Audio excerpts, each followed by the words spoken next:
कक्षा 11वीं में आगे देखेंगे। हाइड्रोजन परऑक्साइड तक देखे थे, उसको बनाने की विधि के बारे में भी देख चुके थे। आज हम लोग देखेंगे हाइड्रोजन परऑक्साइड के गुण। तो किसी भी यौगिक के जो गुण रहता है उसको दो भागों में बांटा जाता है। पहला है भौतिक गुण और दूसरा है रासायनिक गुण। तो भौतिक गुण या फिजिकल प्रॉपर्टी के बारे में देखते हैं।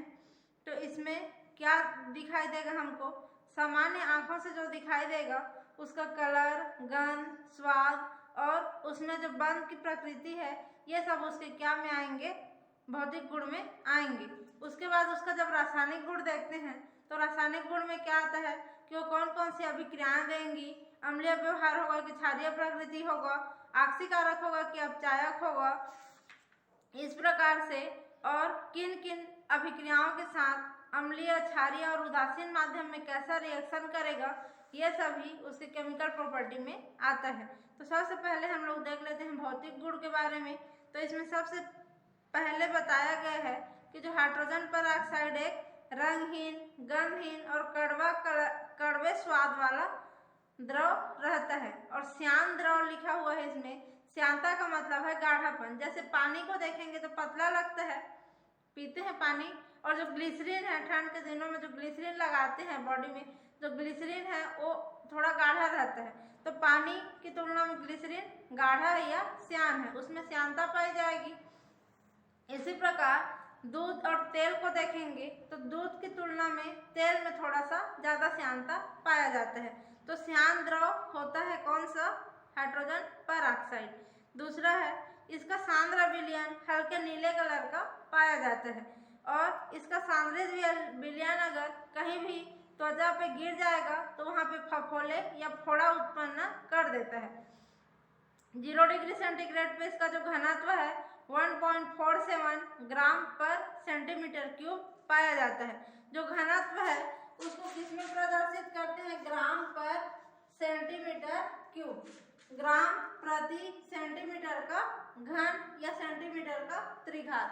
तो इसका जो घनत्व होता है 1.47 पाया जाता है, 0 डिग्री सेंटीग्रेड पर। यह जल की अपेक्षा उच्च घनत्व वाला यौगिक है। उसके बाद जल की तुलना में हाइड्रोजन परऑक्साइड में हाइड्रोजन बंधन की मात्रा ज्यादा पाई जाती है, माने हाइड्रोजन बंध इसमें पाया जाएगा और हाइड्रोजन बंधन जल की तुलना में ज्यादा रहेगा।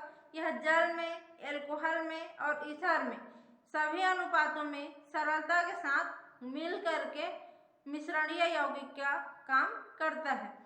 अगला देखते हैं तो 290 केल्विन टेम्परेचर पे अगर इसकी श्यानता को देखेंगे तो वो पाया जाता है 1.25, माने कि 1.25 सेंटीपायज इसकी श्यानता पाई जाती है।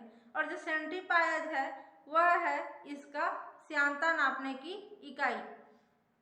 इसका गलनांक 272.4 केल्विन है और 68 मिली दाब पर इसका जो क्वथनांक है वह 85 डिग्री सेंटीग्रेड रहता है। तो इसका जो गलनांक कितना होगा, 272.4 केल्विन, और इसका क्वथनांक है 85 डिग्री सेंटीग्रेड पाया जाता है। यह -5 डिग्री सेंटीग्रेड पे प्रिज्मी या क्रिस्टल का निर्माण करेगा, माने कि -5 डिग्री सेंटीग्रेड टेम्परेचर पे ये क्या करता है, क्रिस्टल के रूप में जम जाता है। और वह क्रिस्टल किस रूप में होगा, प्रिज्मा के रूप में बनेगा, माने प्रिज्मा के आकार के क्रिस्टल का निर्माण करता है। इसमें ध्रुवीय तथा अध्रुवीय दोनों प्रकार के बंध पाए जाते हैं। जो बंध है उसको देखेंगे तो H2O2, H2O2, इसकी जो साधारण से संरचना है इस प्रकार से दिखेगी। दोनों O बीच में रहता है और दोनों O से एक एक हाइड्रोजन अटैच रहता है। तो इतने में इसका क्या हो जाए, इसका H2O2 का संरचना बन गया। तो इस संरचना में देखते हैं तो दो प्रकार के बंध पाए जाएंगे। अब ये जो बंध है पहला वाला, एक ऑक्सीजन इधर है, एक ऑक्सीजन इधर है, तो दोनों ऑक्सीजन की समान प्रकृति है, जिसके कारण यह बंध अध्रुवीय बंध कहलाएगा। तो ये जो बंध रहता है अध्रुवीय प्रकृति का होता है, क्योंकि दोनों की समान प्रकृति के कारण इनको प्लस और माइनस में इसको प्लस या माइनस में नहीं तोड़ सकते क्योंकि दोनों की प्रकृति समान है, दोनों ही विद्युत ऋणी हैं, तो दोनों की प्रकृति समान है, इसलिए ये अध्रुवीय प्रकृति का रहता है। अब इस वाले बंध को देखेंगे तो इसमें हाइड्रोजन विद्युत धनी तत्व है और ऑक्सीजन विद्युत ऋणी तत्व है, तो ये क्या हो जाएगा, आंशिक धन आवेश और इसमें आंशिक ऋण आवेश आ जाएगा। तो यह जो बंध की प्रकृति है वो क्या हो जाएगी, ध्रुवीय प्रकार की रहेगी। तो इस प्रकार से जो हाइड्रोजन परऑक्साइड में दो प्रकार का बंध पाया जाता है, बीच में अध्रुवीय बंध और ये वाला बंध भी ध्रुवीय होगा और इस ऑक्सीजन और इस हाइड्रोजन के बीच का बंध भी ध्रुवीय प्रकृति का होगा। तो दो प्रकार के बंध की प्रकृति इसमें पाई जाएगी। ये हो गया इसका फिजिकल प्रॉपर्टी कंप्लीट। अब देखते हैं केमिकल प्रॉपर्टी या फिर रासायनिक गुण। तो रासायनिक गुण में पहला आता है अपघटन। जब इसका अपघटन किया जाता है हाइड्रोजन परऑक्साइड का, तो इसके दो अणु को लेंगे हाइड्रोजन परऑक्साइड का। अब देखते हैं तो ये 2H2O प्लस O2 के रूप में अपघटित हो जाएगा, माने कि इसका दो अणु टूट करके दो अणु पानी बनाता है, वाटर मॉलिक्यूल, और एक अणु ऑक्सीजन गैस का निर्माण करता है। तो इस प्रकार से इसमें अपघटन की क्रिया पाई जाएगी। अगला देखते हैं इसमें अम्लीय प्रकृति। तो अम्लीय प्रकृति का मतलब है कि जो हाइड्रोजन परऑक्साइड में H+ आयन दान करने की क्षमता रहेगी, तो ये दुर्बल अम्लीय प्रकृति का पाया जाता है। और अम्लीय प्रकृति है तो किसके साथ रिएक्शन करेगा, क्षार के साथ रिएक्शन करेगा। तो क्षार के साथ में जैसे कि हाइड्रोक्साइड या फिर कार्बोनेट के साथ में रिएक्शन करता है और धातु परऑक्साइड का निर्माण करेगा। जैसे सोडियम हाइड्रोक्साइड के साथ रिएक्शन किया NaOH के दो अणु के साथ H2O2 का एक अणु रिएक्शन करेगा, तो ये क्या करेगा, इस दोनों हाइड्रोजन की जगह ये जो सोडियम जाकर के बैठ जाएगा, तो इसमें क्या हो जाएगा, Na2O2 का निर्माण हो यहाँ से ये Na2O2 बनेगा और यहाँ का H2 और यहाँ का OH मिलके क्या बना लेगा, H2O का निर्माण करेगा। तो इस प्रकार से धातु के हाइड्रोक्साइड के साथ जब रिएक्शन करता है तो क्षार धातु के परऑक्साइड का निर्माण करता है। अगला देखते हैं इसका विरंजक गुण। तो जो विरंजक गुण है उसमें यह एक ऑक्सीकारक प्रवृत्ति का रहता है और रंगीन पदार्थ जो भी रहेगा, कलरफुल रहेगा, उसमें ऑक्सीकरण की क्रिया करवाता है। और ऑक्सीकरण की क्रिया करवाएगा तो जो कलरफुल है उसका कलर उड़ जाता है और कलरफुल से कलरलेस में चेंज हो जाएगा। तो रंगीन ऑक्सीकरण की क्रिया द्वारा रंगीन यौगिक से रंगहीन यौगिकों का निर्माण करने का काम करता है। बाल, रेशम, ऊन, रेशे, इन सब के विरंजन के लिए माने उनको कलरलेस करने के लिए इसका उपयोग किया जाता है। जो बाल है उसको सुनहरा पीला कलर का करता है, इसलिए इसको आरिक्रोम कहा जाता है।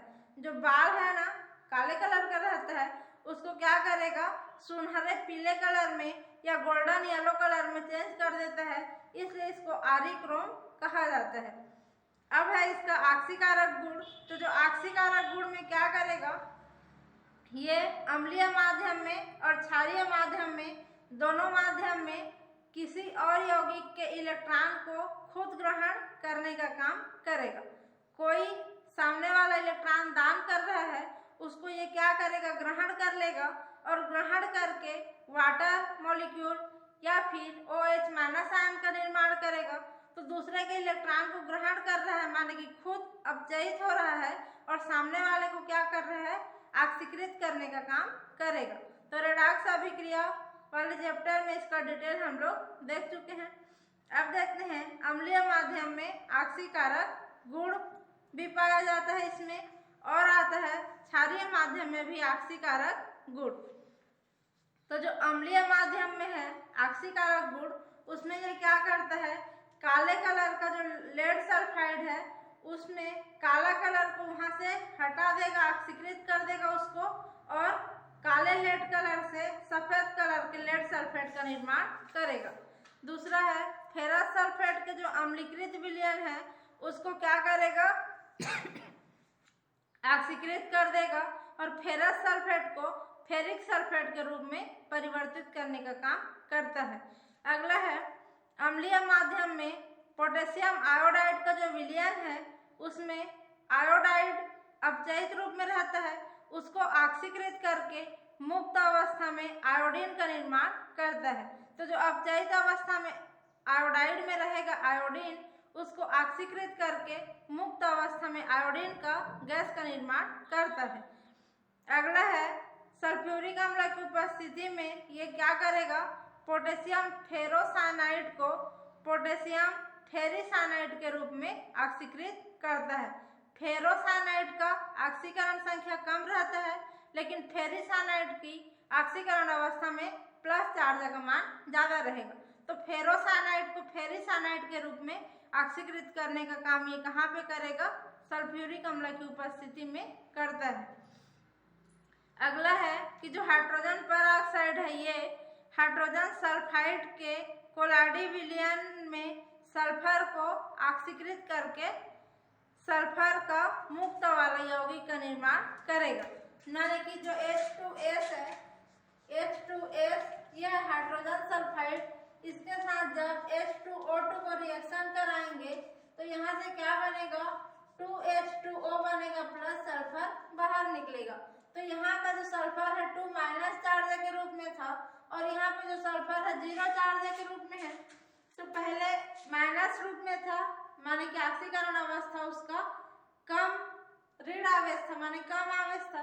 अब माइनस से 0 ऑक्सीकरण अवस्था में आया है तो ये ऑक्सीकृत हो रहा है और यहाँ का 2 हाइड्रोजन इसके साथ मिलके 2 जाल का अणु बनाता है। तो यहाँ से हाइड्रोजन सल्फाइड के सल्फर को ऑक्सीकृत करके स्वतंत्र सल्फर के रूप में प्राप्त होगा। यहाँ से मरकरी को मर्क्यूरिक ऑक्साइड के रूप में ऑक्सीकृत करने का काम करता है। यह हो गया अम्लीय माध्यम में। अब देखते हैं क्षारीय माध्यम में ऑक्सीकारक का गुण। तो जो क्षारीय माध्यम में ऑक्सीकारक गुण में है कि यह क्या करेगा, अभी तक हम लोग जो देख रहे थे वो किसकी उपस्थिति में हो रहा था रिएक्शन, सल्फ्यूरिक अम्ल की उपस्थिति में। तो जो सल्फ्यूरिक अम्ल है वो एक अम्ल है, इसलिए उसको क्या बोलते थे, अम्लीय माध्यम में ऑक्सीकरण अभिक्रिया। आगे देखेंगे क्षारीय माध्यम में ऑक्सीकारक गुण। तो जो क्षारीय माध्यम है वो किसकी उपस्थिति में होगा, सोडियम के जो भी यौगिक हैं जैसे सोडियम आर्सेनेट, सोडियम सल्फाइड या सोडियम नाइट्राइड, इन सब के उपस्थिति में होगा। तो ये सब क्या है, क्षार है। सोडियम और पोटेशियम वाला जो भी यौगिक है वो क्षार का काम करेगा। तो इनकी उपस्थिति में जब ये ऑक्सीकरण करेगा तो उसको बोलेंगे क्षारीय माध्यम में ऑक्सीकरण अभिक्रिया। यहाँ पे सोडियम आर्सेनाइड को सोडियम आर्सेनेट के रूप में ऑक्सीकृत करता है। दूसरा है नाइट्राइड जो रहेगा उसको नाइट्रेट के रूप में ऑक्सीकृत करेगा। तीसरा आता है जो सोडियम का सल्फाइड रहता है उसको क्या करेगा, सोडियम के सल्फेट के रूप में ऑक्सीकृत करता है। माने कि जो आर्सेनाइड है उसका सूत्र क्या होगा, AS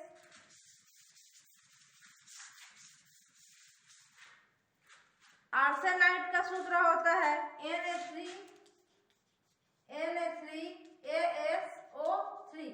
ये है आर्सेनाइड जिसमें ASO3 रहता है। इसको क्या करेगा, आर्सेनेट के रूप में ऑक्सीकृत करेगा। ये सोडियम का है तो क्षारीय है। अब जब इसका आर्सेनेट बनाएगा तो ये जो 3 है ये क्या हो जाएगा, Na3ASO4 के रूप में चेंज हो जाएगा।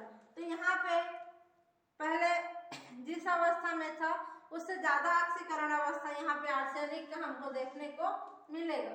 तो इस प्रकार से इसको आर्सेनाइड से आर्सेनेट में परिवर्तित करेगा। दूसरा यहाँ पे बोला गया है कि जो नाइट्राइड है जैसे कि KNO2, यह है पोटेशियम नाइट्राइड, इसको क्या करेगा, KNO3 के रूप में चेंज करेगा।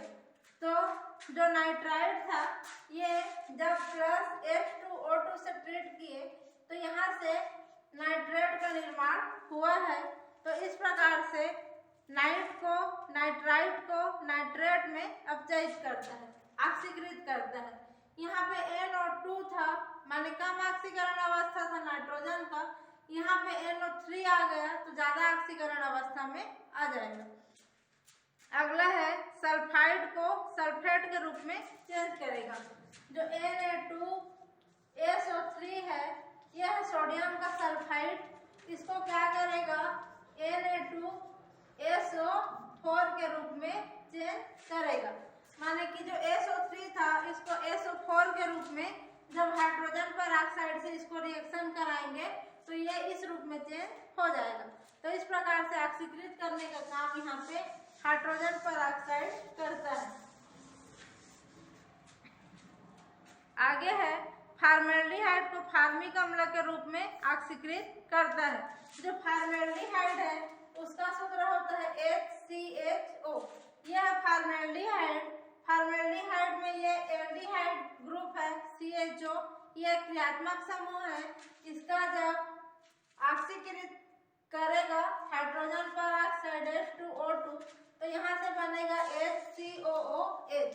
तो जो फॉर्मेल्डिहाइड है यहाँ से फॉर्मिक अम्ल बनता है और जो COOH है ये अम्ल का क्रियात्मक समूह है और इसमें H जुड़ा है तो ये फॉर्मिक अम्ल कहलाएगा। इसी प्रकार से अगला है कि जो क्षारीय हाइड्रोजन पर ऑक्साइड है वह मैग्नस लवण को मैग्नीज डाइऑक्साइड में ऑक्सीकृत करता है और फेरस लवण को फेरिक लवण के रूप में ऑक्सीकृत करता है। यहाँ पे एक और दिया हुआ है कि यह जो क्रोमियम लवण है उसको क्रोमेट लवण के रूप में ऑक्सीकृत करने का काम करेगा। अगला देखते हैं इसका अपचायक गुण। तो अपचायक गुण में अम्लीय और क्षारीय दोनों माध्यम में अपचायक के समान व्यवहार करता है। पहले देखें कि ये ऑक्सीकारक का व्यवहार प्रदर्शित करता था, अब देखते हैं कि ये अपचायक का भी व्यवहार प्रदर्शित करेगा। अपचायक गुण प्रदर्शित करेगा माने कि इलेक्ट्रॉन को दान करेगा और उस इलेक्ट्रॉन को कोई सामने वाला ग्रहण करके अपचयित होगा। तो ये अपना इलेक्ट्रॉन किसी को दे रहा है तो सामने वाला उस इलेक्ट्रॉन को लेगा और अपचयित हो रहा है, माने कि ये क्या करेगा अपचायक का गुण प्रदर्शित करेगा। तो यहाँ पे अम्लीय माध्यम में भी अपचायक का गुण प्रदर्शित करता है और क्षारीय माध्यम में भी अपचायक का गुण प्रदर्शित करता है। तो अभी जो ऑक्सीकरण अभिक्रिया देखे हैं उनका उल्टा काम करेगा तो ये कहलाएगा अपचायक। तो ये क्या करेगा परमैंगनेट आयन में जो मैग्नीज के ऑक्सीकरण अंक +7 रहता है उसको +2 ऑक्सीकरण में चेंज करेगा। तो +7 ज्यादा था ऑक्सीकरण संख्या, उसको +2 में चेंज किया तो ज्यादा से कम में आया है, माने कि अपचयित हो रहा है। इसी प्रकार से क्लोरीन जो रहता है उसमें 0 ऑक्सीकरण अवस्था रहता है, क्लोरीन गैस के रूप में उसको HCl के रूप में चेंज कर देता है। जैसे कि जो Cl2 है इसमें क्लोरीन 0 ऑक्सीकरण अवस्था में है, इसको HCl में चेंज कर देगा तो यहाँ पे क्लोरीन माइनस ऑक्सीकरण अवस्था में आ जाएगी। इसी प्रकार जो मैग्नीज डाइऑक्साइड है वहां से मैग्नीज सल्फेट के रूप में उसको अपचयन कर देता है। तो यह हो गया अम्लीय माध्यम में। अब अगला देखते हैं कि क्षारीय माध्यम में अपचायक गुण। तो जो क्षारीय माध्यम है उसमें भी अपचायक का गुण प्रदर्शित करेगा। यहाँ पे सिल्वर के यौगिक, सोडियम के यौगिक और पोटेशियम के यौगिक या फिर कैल्शियम के यौगिक की उपस्थिति में अपचायक का गुण प्रदर्शित करता है, तब वो कहलाएगा क्षारीय माध्यम में अपचायक। तो यहाँ पे जो पोटेशियम परमैंगनेट के साथ रिएक्शन करके उसको Mn2+ में चेंज करेगा, जो पहले Mn7+ के रूप में रहता था। पोटेशियम जो फेरिसाइनाइड है उसके साथ उसको रिएक्शन करेगा और पोटेशियम फेरोसाइनाइड में चेंज करेगा। जो ऑक्सीकरण में देखे हैं उसका उल्टा काम यहाँ पे करेगा, तभी अपचायक गुण कहलाएगा। अगला इसका गुण है जर्मनाशक गुण या फिर जर्मीसाइडल प्रॉपर्टी। तो ये प्रबल ऑक्सीकारक प्रकृति के कारण क्या होता है, जो बैक्टीरिया रहते हैं उनको नष्ट करने का काम भी करता है इसलिए इसका उपयोग कहीं भी फोड़ा फुंसी हो गया है या फिर घाव हो गया है जो ठीक नहीं हो रहा है, उस घाव को साफ करने के लिए, कान की गंदगी को साफ करने के लिए और गरारा माने कि गले के साफ करने, जो कुल्ला करना बोलते हैं, गरारा करने के लिए इसका उपयोग किया जाता है। चिकित्सकीय उपयोग के लिए डॉक्टरों की सलाह के अनुसार इसका उपयोग करना चाहिए। अपने से किसी भी चीज को उपयोग नहीं करना चाहिए। किसी भी चीज के लिए जब डॉक्टर या फिर चिकित्सक कोई सलाह दें तभी इनका उपयोग करना चाहिए। और जब इसका उपयोग करते हैं तो इसका सांद्र विलयन नहीं लेना चाहिए, एकदम तनु विलयन माने कि थोड़ा सा हाइड्रोजन पेरोक्साइड लेंगे और बहुत ज़्यादा उसमें पानी मिला लेंगे और एकदम तनु विलयन बनाने के बाद इसका उपयोग करना चाहिए। इसका उपयोग देखते हैं तो प्रयोगशाला में ऑक्सीकारक के रूप में इसका उपयोग होता है। चिकित्सा में इसका उपयोग सफाई करने के लिए होता है, घाव को साफ करना, कान साफ करना और फोड़ा फुंसी को साफ करना। बाल, रेशम और ऊन सबका कलरफुल रहेगा, उसको कलरलेस करने में इसका उपयोग होगा। दूध को और शराब को तथा किसी भी पीने वाला जो पदार्थ है उसको लंबे समय तक सुरक्षित रखने के लिए परिरक्षक के रूप में इसका उपयोग होता है। लेड पेंटिंग के रंग को पुनः संग्रहित करने के लिए इसका उपयोग किया जाता है। रॉकेट ईंधन के रूप में इसका उपयोग करते हैं, क्योंकि रॉकेट में जो ईंधन के रूप में जब इसका उपयोग करते हैं तो वहाँ पे ये ऑक्सीजन उत्पन्न करने का काम करता है जो रॉकेट के लिए लाभकारी है, इसलिए इसका उपयोग रॉकेट ईंधन के रूप में किया जाता है। अब देखते हैं हाइड्रोजन पेरोक्साइड हेतु परीक्षण। तो जो हाइड्रोजन पेरोक्साइड है इसका जब प्रयोगशाला में परीक्षण करते हैं तो वहाँ पे क्या क्या इसका परीक्षण आता है उसके बारे में बताया गया है। तो पहला क्या करते हैं, हाइड्रोजन पेरोक्साइड कहीं पे उपस्थित है कि नहीं उसको पता कैसे करेंगे, तो परीक्षण या टेस्ट करते हैं जिसको कहा जाता है टेस्ट फॉर हाइड्रोजन पेरोक्साइड। तो इसको सबसे पहला जो टेस्ट है उसमें ये प्रयोगशाला में जब करके देखेंगे तभी समझ में आएगा। यहाँ पे केवल थ्योरी दिया हुआ है। तो इसमें है अम्लीकृत जो ग्लाइकॉल विलयन में कुछ बूंदे हाइड्रोजन पेरोक्साइड की मिलाने पर नीला कलर प्राप्त होगा। तो ग्लाइकॉल किसको बोलते हैं, अम्लीकृत ग्लाइकॉल किसको कहते हैं, इन सबको डिटेल से हम लोग प्रयोगशाला में देखेंगे। अब है हाइड्रोजन पेरोक्साइड की संरचना या स्ट्रक्चर ऑफ हाइड्रोजन पेरोक्साइड। तो जो हाइड्रोजन पेरोक्साइड की संरचना है इसमें हम लोग देखते हैं कि हाइड्रोजन की ऑक्सीकरण अवस्था क्या है और ऑक्सीजन का जो ऑक्सीकरण अवस्था है वो क्या है। तो जो H2O2 इसका जब ऑक्सीकरण अवस्था क्या ऑक्सीजन हाइड्रोजन का निकालेंगे तो इसको माना कि X मान लेते हैं और दो है तो 2X प्लस एक ऑक्सीजन का कितना होता है -2 और दो ऑक्सीजन है तो इंटू 2 करेंगे इक्वल टू यहाँ पे कोई चार्ज नहीं है तो 0। अब ये हो जाएगा 2X माइनस 2 दूनी 4। अब यहाँ पे बराबर करते हैं और आएगा 0। तो ये हो जाएगा 2X बराबर +4। अब X बराबर निकालेंगे तो +4/2 तो 2 एकम 2 2 दूनी 4। यहाँ पे जो हाइड्रोजन है हाइड्रोजन पेरोक्साइड में जो ऑक्सीजन की ऑक्सीकरण अवस्था -1 पाई जाती है। यहाँ पे हाइड्रोजन के सापेक्ष ऑक्सीजन की अगर ऑक्सीकरण अवस्था देखेंगे तो इस विधि में आ रहा है X बराबर 2। तो जो इस विधि से इसका नहीं निकाला गया है, जो हाइड्रोजन है इसका होता है +1 और 2 हाइड्रोजन है तो 2 हाइड्रोजन का हो जाएगा पहले हाइड्रोजन के लिए और दूसरे हाइड्रोजन के लिए +1 और +1 और 2 ऑक्सीजन जुड़ा हुआ है तो एक हाइड्रोजन के कारण एक ऑक्सीजन पे -1 और इस +1 के कारण इस पे -1। तो यहाँ पे देखते हैं O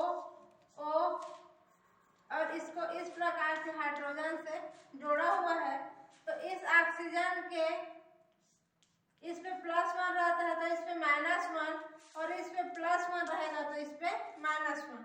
तो इस प्रकार से इसमें ऑक्सीकरण अवस्था पाया जाएगा। हाइड्रोजन का होता है +1, तो इस पे रहता है -1, और इसका रहता है +1, तो इस पे रहेगा -1। तो इसमें का जो हाइड्रोजन का ऑक्सीजन परमाणु होता है ये वाला, इस पे -1 ऑक्सीकरण अवस्था पाई जाएगी, और इसमें इसकी जो संरचना असमतलीय रूप से पाई जाती है। माने कि ये जो समतल है इस समतल पे संरचना नहीं पाई जाएगी, असमतलीय रूप से टेढ़ी मेढ़ी संरचना इस प्रकार से पाई जाती है।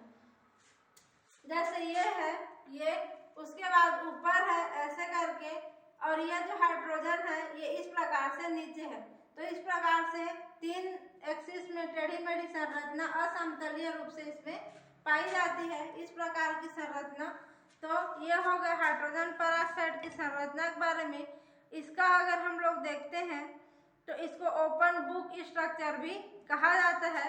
ये जो हाइड्रोजन पेरोक्साइड का ये जो है इतना जो है ये और ये 3 ठो बंध को इस प्रकार से दर्शाया है। ये है 2 ठो ऑक्सीजन के बीच का बंध, ये है हाइड्रोजन के बीच का बंध। अब इसमें क्या देखेंगे हम लोग, बंध का कोण। तो यहाँ पे ये जो है अगर इसका ओपन बुक स्ट्रक्चर देखते हैं तो इस प्रकार से इसकी संरचना दिखाई देगी। तो इसको अगर हम लोग देखेंगे तो ये खुले हुए किताब के समान दिखाई देता है, इस प्रकार से दिखाई देगी ओपन बुक स्ट्रक्चर इस प्रकार से।